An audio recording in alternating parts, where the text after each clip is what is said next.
یہ جو ریکو ڈک کا کیس ہوا، آپ سوچیں کہ اس سے کتنا پاکستان کو نقصان ہوا، کتنے، یعنی وہاں سے اگر وہ مائنز چل رہی ہوتی ریکو ڈک کی، کتنا فورن ایکسچینج آنا تھا پاکستان کا، بجائے فورن ایکسچینج آنے کے اوپر ہمارے اوپر فائن ہو گیا، $6 ارب کا فائن ہوا۔ اور وہ کیوں ہوا؟ کیونکہ انہوں نے یا تو کلوز یہ ہوتا نا کہ پاکستان میں کیس کا فیصلہ ہوگا جس طرح باہر ہوتا ہے، انگلینڈ میں تو آپ کو انگلینڈ کے عدالتوں میں اگر آپ کو کچھ ہو تو آپ وہاں فیصلہ ہوتا ہے، نہیں انہوں نے کہا ہم آربیٹریشن انٹرنیشنل کریں گے، تو باہر کی جو کیونکہ آربیٹریشن باہر تھی انہوں نے ہمارے اوپر فائن کر دیا۔ تو اگر یہیں ہمارا کیس ریزالو ہوتا، ہماری عدالتوں کے اوپر ہوتا، کیس بھی جلدی سے فیصلہ ہو جاتا، آئدر وہ کیس کدھر بھی فیصلہ ہو جاتا، یا ہم فائن دے کے وہ کاریں شروع ہو جاتی چلنی، یا ان کے اگینسٹ جاتا پھر بھی ہماری وہ مائنز چلنی شروع ہو جاتی۔ لیکن کیونکہ انٹرنیشنل آربیٹریشن تھی، کتنی بڑی قیمت، میں تو صرف آپ کو ایک چیز بتا رہا ہوں، کتنے اور کیسز ہیں باہر سے آتے، صرف اس وجہ سے وہ بڑے بڑے انویسٹرز پاکستان میں نہیں آتے۔ تو یہ جو آج آپ نے کیا فروغ، میں اپنی جوڈیشری سے، اپنی وکلا کمیونٹی سے، اس لیے میں ان سے اپیل کروں گا کہ اس کو اب امپلیمنٹ آپ نے کرنا ہے۔ ہم نے تو اپنا آپ کام کر دیا ہے کہ پہلی دفعہ پاکستان کی تاریخ میں ہم نے کرمنل سسٹم میں ریفارمز کر دی، لیکن یہ جب تک اب آپ کے اوپر ہے، ہماری جوڈیشری کے اوپر اور ہماری لائرز کمیونٹی کے اوپر، کہ اب آپ نے اس کو امپلیمنٹ کرنا ہے۔ دیکھیں رول آف لا انڈیکس میں پاکستان کی کیا پوزیشن آئی ہے ابھی، جتنی بھی جو بھی سروے آتی ہے اس کے اندر پاکستان رول آف لا میں نیچے ہوتا ہے۔ آپ دنیا میں وہ ملک دیکھ لیں جو خوشحال ہیں، خوشحال ہو ہی نہیں سکتے جب تک وہ رول آف لا نہیں ہے۔ سوئٹزرلینڈ دیکھ لیں، ابھی ورلڈ بینک کی سروے آئی ہے کہ رول آف لا انڈیکس کے اندر جو ملک سب سے اوپر ہے وہ سوئٹزرلینڈ ہے، 99% ان کو پوائنٹس ملے رول آف لا کے اندر۔ آپ اپنا یہ ناردرن ایریاز، یہاں سے سارا نارتھ پہ چلے جائیں، میں سوئٹزرلینڈ دیکھا ہوا ہے، میں نے آسٹریا دیکھا ہوا ہے، میں نے اپنا سارا ناردرن ایریاز دیکھا ہوا ہے۔ آپ یقین کریں کہ آپ مقابلہ ہی نہیں کر سکتے جو خوبصورتی اس ملک میں ہے۔ سوئٹزرلینڈ آدھا ہے ہمارے ناردرن ایریاز کا سائز سوئٹزرلینڈ کا، لیکن کیونکہ وہاں رول آف لا ہے،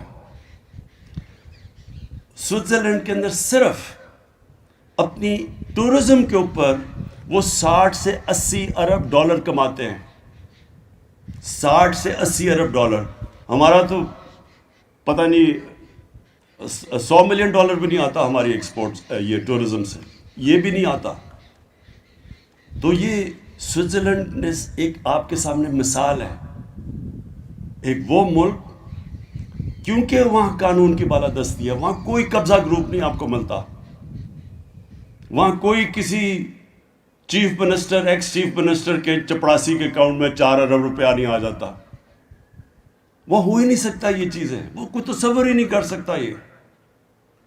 وہاں کوئی جا کے لنڈن بیٹھ کے اور اربوں روپے کی پراپرٹیز میں اور پھر اس کو پھول پھینک رہے ہیں لوگ، کیونکہ وہاں سارا سوسائٹی قانون کی بالادستی قائم کرتی ہے۔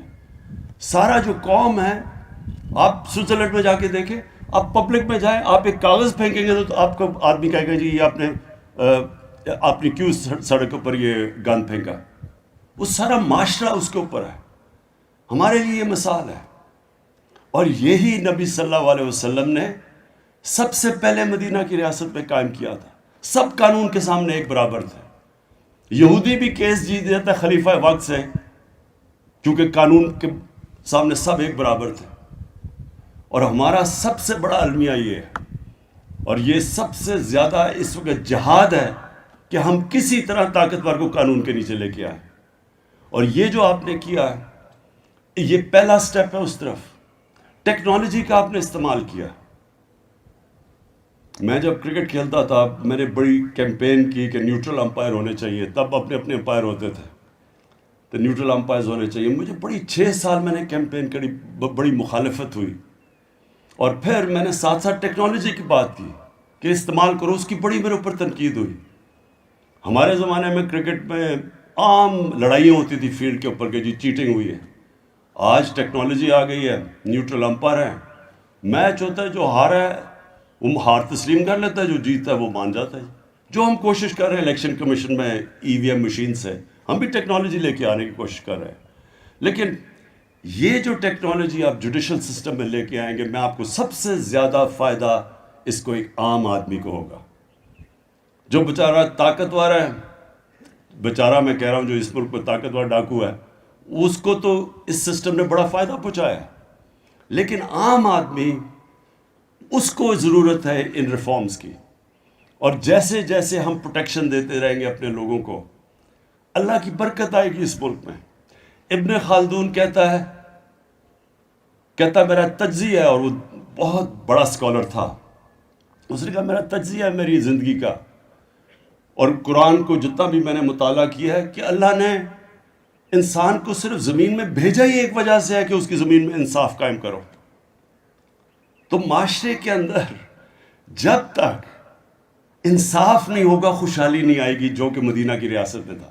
پہلے انصاف قائم کیا, پہلے انہوں نے فلاحی ریاست قائم کی وسائل کے باوجود, اور پھر وہ خوشحالی آئی جو کہ دنیا کی تاریخ میں کبھی بھی اس طرح کی چینج نہیں آیا ایک معاشرے کے اندر جو اس کے بعد آیا.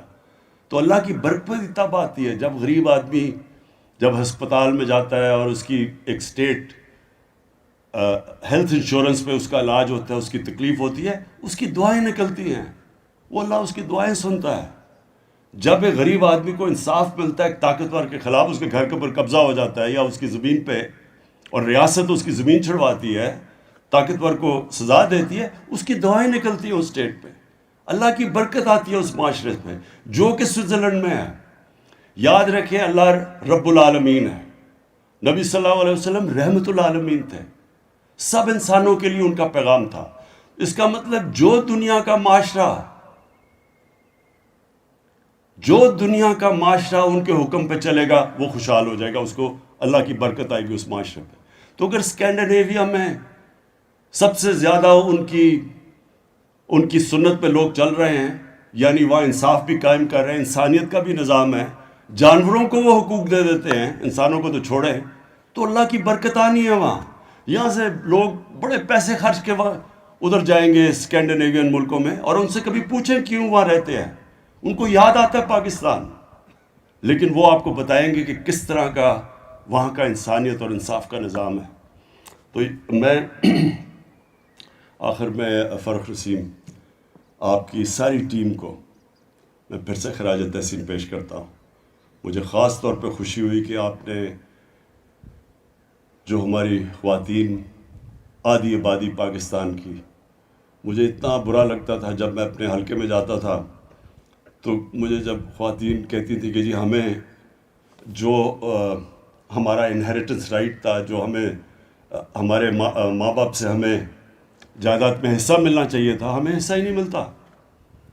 تو میں ہمیشہ سوچتا تھا کہ یہ تو اللہ نے حکم کیا ہوا قرآن میں, یہ تو شریعت کے اندر ہے کہ ہماری عورتوں کو حصہ ہے اس پہ جائیداد میں. یہ تو 1500 سال پہلے تقریباً یہ تو ہمارے مدینہ کی ریاست میں انہوں نے دے دیا تھا حصہ. تو یورپ کے اندر تو 100 سال پہلے عورتوں کو حصہ ملا ہے, ہمیں تو تب سے یہاں اللہ نے حکم کیا تھا کہ عورتوں کا جائیداد میں حصہ ہے, لیکن کتنی عورتوں کو ملتا ہے یہاں.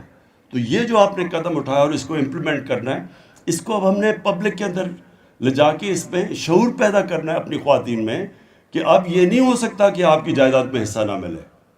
اب قانون میں امپلیمنٹیشن کا طریقہ دیا ہوا ہے, تو یہ بھی بہت بڑا کام کیا ہے. اور انشاءاللہ جس طرح آپ نے کہا کہ یہ پاکستان میں ایک ڈیفائننگ مومنٹ ہے, ہم نے یہ جو اب لا ریفارمز لے کے, اور مجھے پتہ ہے کہ اس کے اندر ہم اصلاحات کرتے جائیں گے, مشاورت ہوتی جائے گی, کیونکہ یہ کوئی جو ریفارمز ہیں وہ ایک ڈائنامک پروسیس ہے, وہ سارا وقت اجتہاد مشاورت سے ریفارم پروسیس چلتا رہے گا.